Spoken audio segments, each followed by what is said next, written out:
Hello everybody, welcome. We're going to talk about Allan Holdsworth, that goat lick in Devil Take the Hindmost. If you guys don't know Metal Fatigue, that album, it's badass. And Allan's really playing his ass off on this thing. Now, it's one of those licks that make you go like, woo, I'm falling downstairs. What the hell's going on here? And for good reason.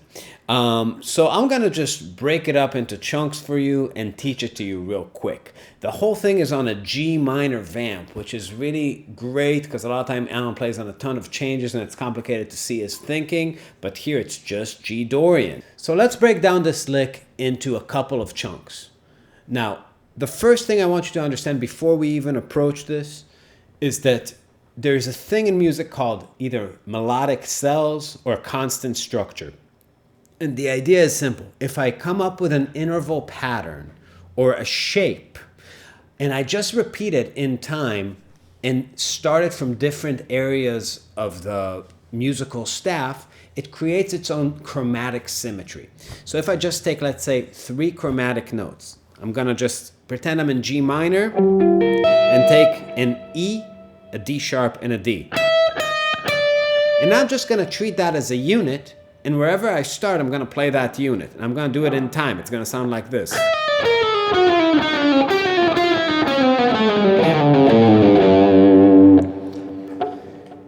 Not the most impressive lick, didn't have a lot of internal contour to it, but it sort of created this chromatic connectivity, right?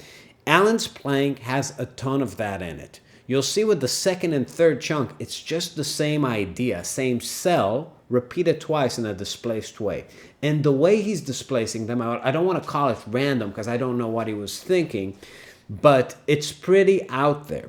So the first chunk is a 10-note pattern. Now in general, quintuplets and double quintuplets are a huge part in Allan's playing, and right now he's not employing those. He's playing a grouping of 10 in the speed of 32nd notes. But groups of 5 are also a huge part in groups of 10. You'll see that. So the first phrase is... Now what is that? That's, if I'm thinking in G minor, which this song is in, it's the motion between the flatted 7th, 6th, 5, and sharp 4. So 4th mode of harmonic major has that. 4th mode of harmonic minor has that. I don't think he's really thinking about those modes per se. I think that motion is just really inside his finger vocabulary. So check out how it's spaced between the 2 strings. That's chunk 1. Now chunk 2 has this slide in it that's absolutely crucial. It goes...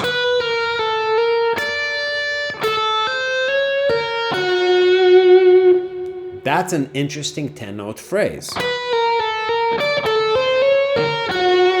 Now that exact same finger pattern repeats starting on the D string a 6th down. So if this one started on the note B, this one's going to start on the note D. The way it ends is very revealing of his thinking because it ends with a perfect 4th, and the previous one ended with a major 3rd because of how it was spaced on the guitar, meaning he's not going for exact intervals, he's just moving a visual pattern. So pattern 1.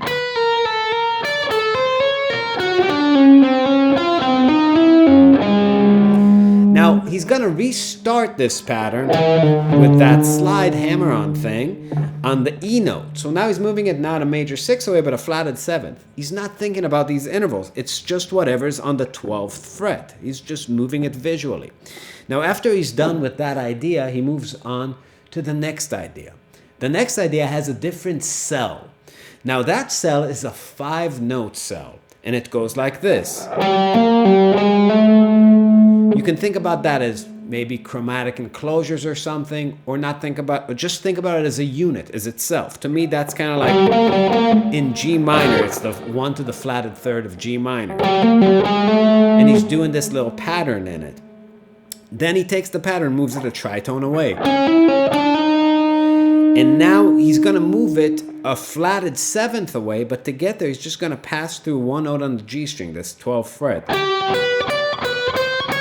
which also turns the rhythm around.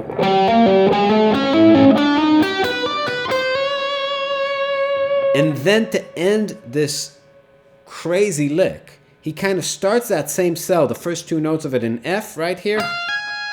And from here he changes idea. He plays this B minor major 7 arpeggio descending. And from here I think about like that 5 of that B minor major 7 and F7, kind of like a 1 minor 5 of that one in B minor. So, and then he ends in G minor, G Dorian. So it goes.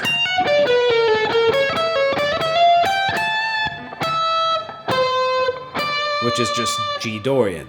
Now check out this whole thing as a unit, and I'm gonna yell out the chunks. Chunk 1.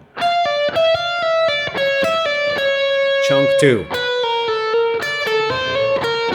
Chunk 3. Kind of half of the chunk, but this is short form. Now we're gonna go into the second thing of cells. We have chunk 1 of that. 2. 3 with a pickup. 2 notes of that 4th chunk, and then a separate idea.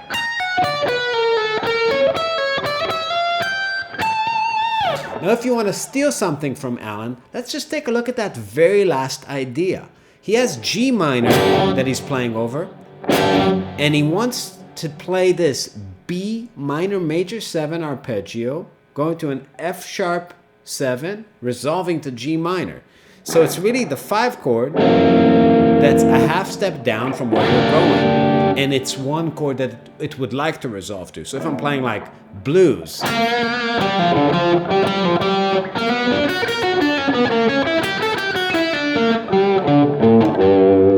even in the slower part in that same solo, he keeps using that B minor over the G minor, which is very out. It's a minor triad that's a major third away. But he goes up.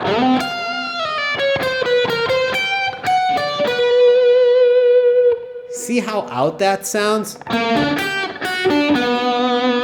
That sound? Pretty cool though, right? So that's something you can always take away. If you want that out sound, just think a major third up and play a 1-5.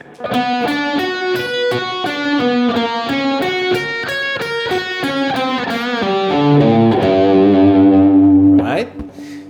Something you can easily extrapolate. Another thing is that idea with the 5-note cells moving in tritones.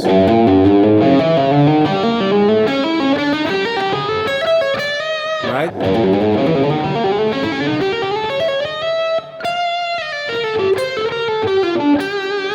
You can really take this pattern and move it anywhere. Right? Started on different strings.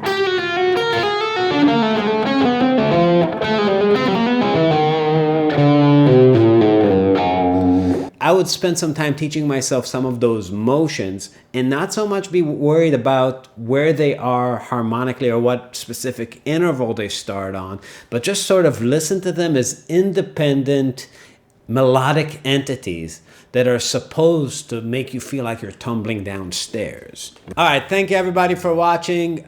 Please join our Patreon, that's the most important thing. Also, like this, subscribe, hit the like button, leave a comment, tell us what you think about the video. We're here making content for you all the time, and I'll see you next time. Thank you very much.